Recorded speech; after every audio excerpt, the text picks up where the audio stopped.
turnaround. Cam told reporters yesterday that losing is unacceptable in the New England locker room. The veteran quarterback also said that being benched last week was humbling, and now their matchup against the Bills on Sunday is a must-win. So, Shannon, what do you expect from Cam and the Patriots? Well, Skip, I don't know how they improve, considering the roster is what it is. As Cam said earlier, everything that they need in the locker room to improve, to get better, everything that they need is in the locker room to improve and get better. Well, what is in that locker room? When you look at, Skip, when you look at that roster, they might not have a guy on the offense that can go start for anywhere else in the league. Defensively, you might have two guys. That's Devin McCourty and that's Stephon Gilmore. So of 22 starters, you might have two guys that can go somewhere else and start. And then I'm supposed to believe all of a sudden, Skip, at the end of the day, having played this game for 14 years, talking about we need to play better and yada, yada, yada, that don't do anything. At the end of the day, you got to play better. And Cam has not played well.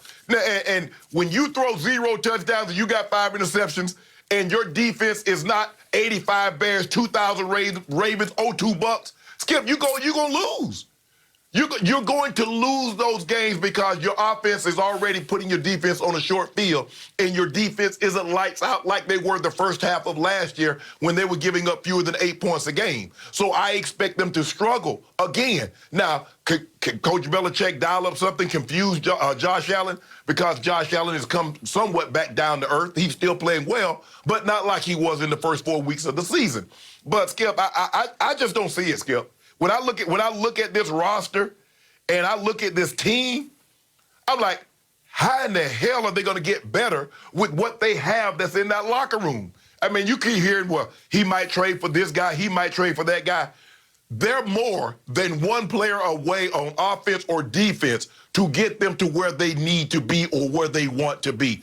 So I believe they will struggle again in Buffalo.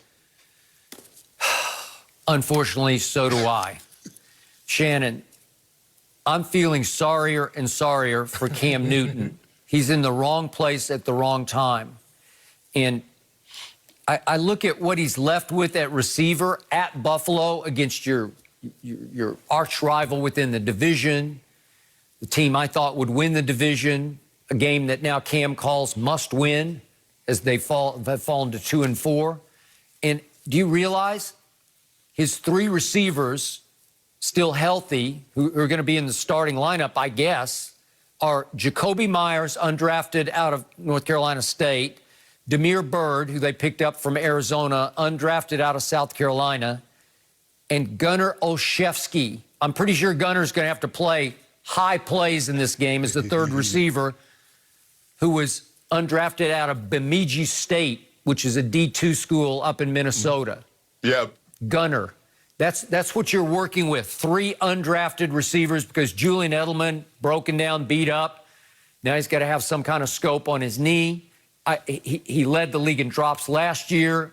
He was Brady's best friend and worst nightmare all last year. And trust me, down in Tampa right now, Tom is shaking his head and having empathy for Cam because nobody knows better how bad it's gotten in New England, how bare the cupboard is, than Tom Brady.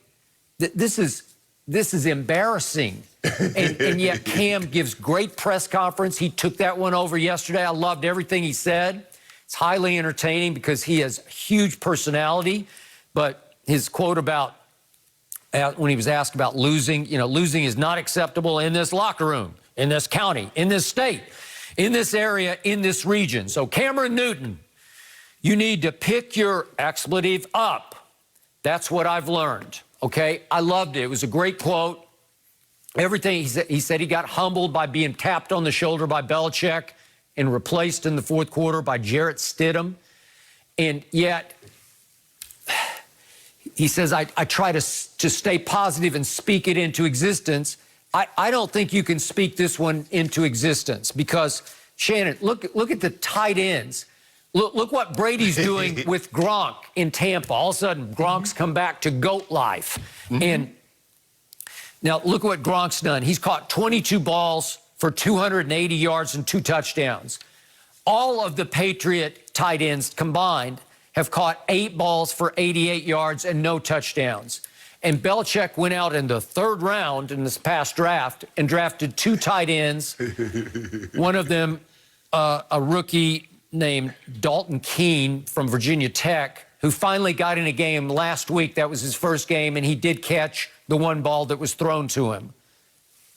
That's it. That's all your production. They have the worst tight end production, as they did last year, in the whole league.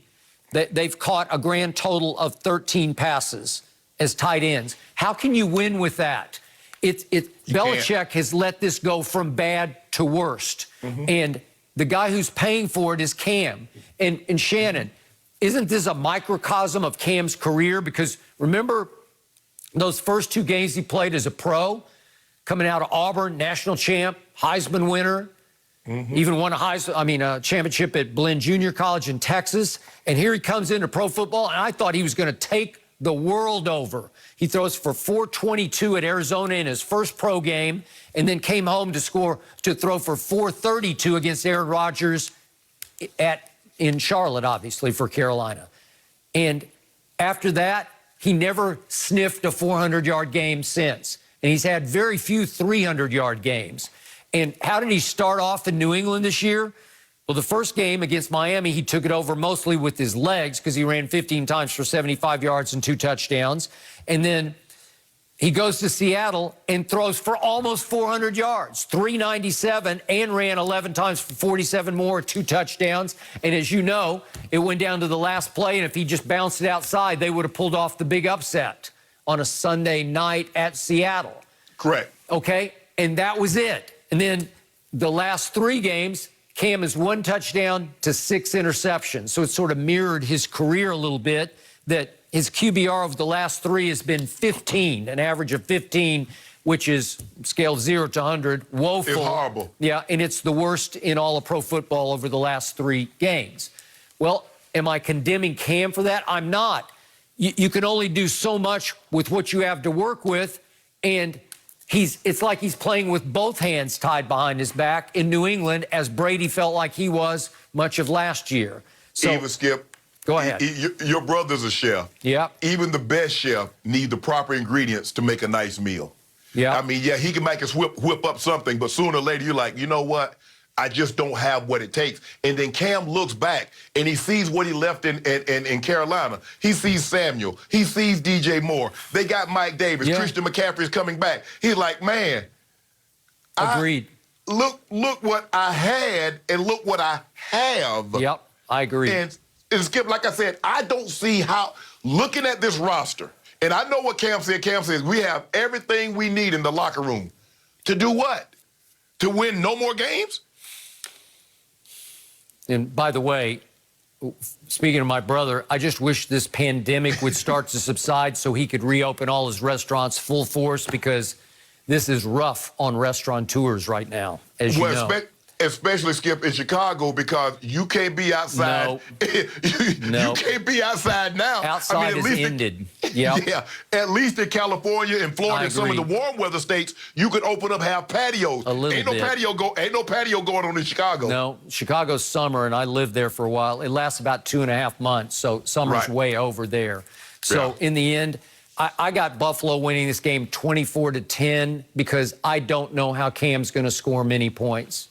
I agree with you, Skip. I don't see how they win this ball game either. I'll go a little more. I'm gonna say 27. I'm gonna say 27-13. Okay. All right, well, we're moving on to some exciting news, because this weekend, Tua time finally begins in Miami. The guys break down his debut next.